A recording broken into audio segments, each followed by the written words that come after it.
মহলার রাতে ইকো পার্কের কাছে পুলিশ কর্মীকে পিষে দিল বেপরোয়া গাড়ি।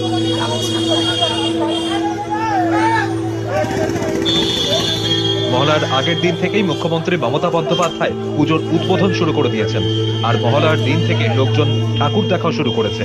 এই অবস্থায় পুলিশেরও টহলদারি বেড়েছে। রাতের শহরে যাতে কোনো বিপদ না হয়, সকলে নিরাপদ থাকেন তা নিশ্চিত করতে রুটিন পেট্রোলিং এ বেরিয়েছিলেন ইকো পার্ক থানার পুলিশ আধিকারিক জ্যোতিষ দেবদার।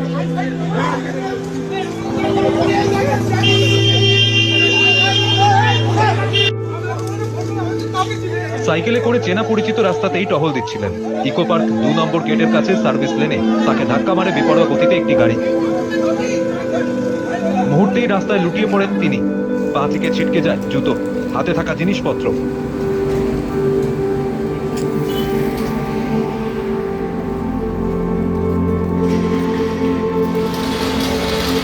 তার সঙ্গে রবিবার রাতে আরো এক আধিকারিকও ছিলেন। গাড়িটি তাকেও ধাক্কা মারে।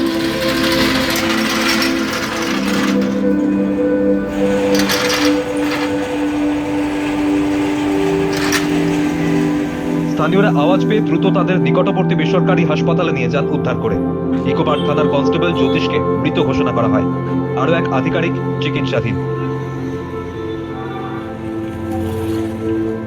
গাড়িটির 2 পুলিশ কর্মীকে মেরে পালিয়ে যায়। তদন্ত নেমেছে পুলিশ। এলাকার সিসিটিভি ফুটেজ খতিয়ে দেখে ঘাতক গাড়ির খোঁজ শুরু হয়েছে।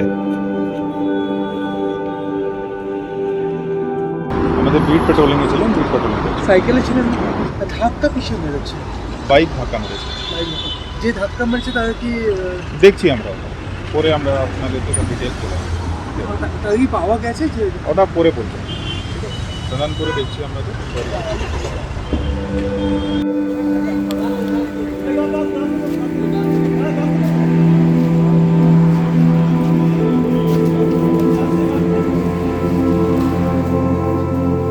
পুজো বেপরোয়া গতির জেরে একাধিক দুর্ঘটনা প্রতি বছর দেখা যায়। সেফ ড্রাইভ সেফ লাইফে শহর জুড়ে বিজ্ঞাপনও কাজে আসে না। দুর্ঘটনায় মৃত্যুর সংখ্যা ক্রমাগতই বেড়ে চলেছে।